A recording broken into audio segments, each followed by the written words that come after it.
Do you need reassurance that you are transitioning beyond pain and fear? Do not fret. You will soon reach a point where 3D fear actions hold little interest because you will be enmeshed in the love of the new world you created. The question then becomes, what happens if those you love don't achieve the new world maturity you are beginning to find so comfortable? There is little you can do other than live your life and expect others to find their way if and when they are ready. Just as you could not force your friends into puberty, it happened when it happened. For the largest portion of the Earth's inhabitants, the word abundance, as most people now use it, has little meaning. More meaningful to them is the word survival. Yet, no human being should have to worry about day-to-day survival. That should be guaranteed, as should the basic human dignity of sufficient food, clothing and shelter. Why we, as humans, do not share more freely of all that we have, a tiny percentage of the world's people holds a massive percentage of the world's wealth and resources, is no mystery. It is not because we are bad or selfish people. It is because most of us believe in lack. That is, we believe even those of us with a great deal perhaps, especially those with a great deal believe that if we are not watchful, there may not be enough to go around.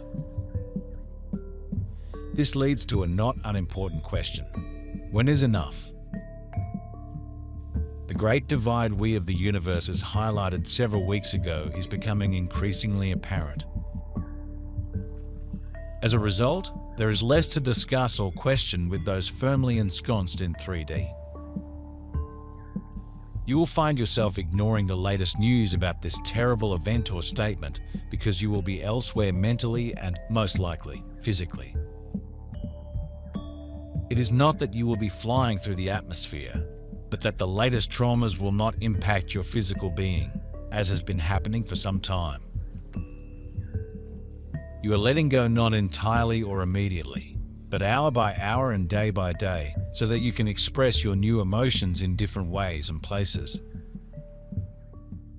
You are a new being in a new world, a world that does not reward pain, but instead promotes joy and love.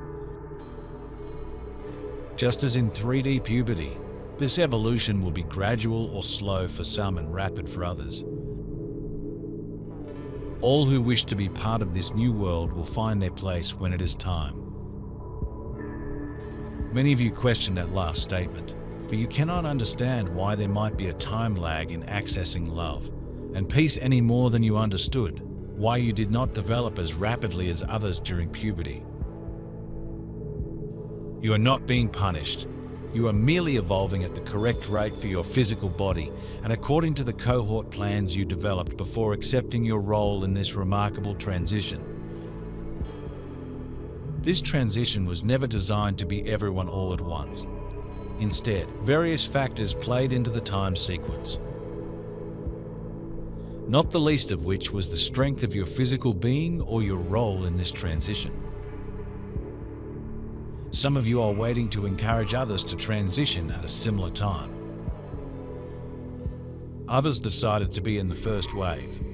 Still, others made decisions for reasons that have little to do with the overall transition. For people whose chief reward in life, whose highest satisfaction and grandest experience is derived from their quality of being, whatever they now have is enough. That is the lesson that some spiritual masters who give up everything, living lives of renunciation, are seeking to teach. They do not seek to demonstrate that renunciation is necessary to achieve true happiness. They seek to show that material possessions are not necessary.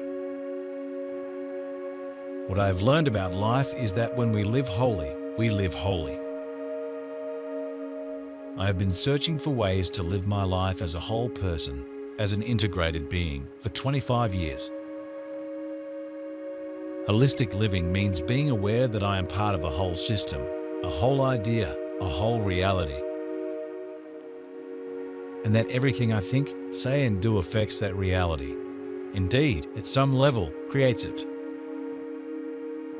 I can no longer pretend that one thing has nothing to do with another. That smoking, for instance, or consuming red meat at every meal has nothing to do with my health. That the quality of the air around me, for example, has nothing to do with the quality of my life.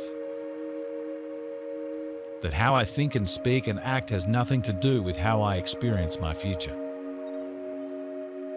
That the way in which I interact with my environment has nothing to do with how long I will be allowed and able to do so. That is how I lived before I understood what holistic meant.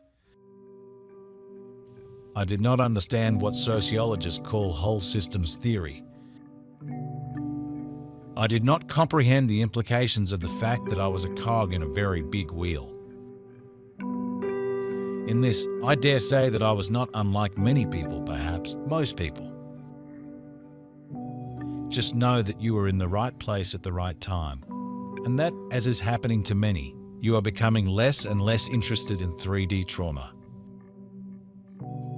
For many of you, 3D trauma is already over. The remainder will soon discover something similar. This week, you will be moving into the fun stage with thoughts of, this is fun. Why don't others want to have fun instead of ruminating about the terrible things that might affect them someday? The 3D fear world is over for you, maybe not today, but most certainly within days. You are ready to evolve into joy and peace. Allow that to be. Then accept that you are shifting as rapidly as is appropriate. And the same is true for all who wish to remove themselves from 3D pain and fear. Even today, the increase in our general level of awareness notwithstanding, there appears to be a huge disconnect for many people between in-the-moment choices, decisions and actions, and down-the-road effects. Yet living holistically is about taking into account all of our down-the-road effects. It is about becoming one with our God, with our environment, with our fellow travelers on this extraordinary journey, and with our very selves. So many of us are not integrated. That is, we are disintegrated, falling apart, falling to pieces. And so is the world in which we are living our disintegrated lives. Yet now, at last, many of us are at least becoming aware of our condition. And many of us are opting out, choosing again, and recreating ourselves anew in the next grandest version of the greatest vision ever we held about who we are.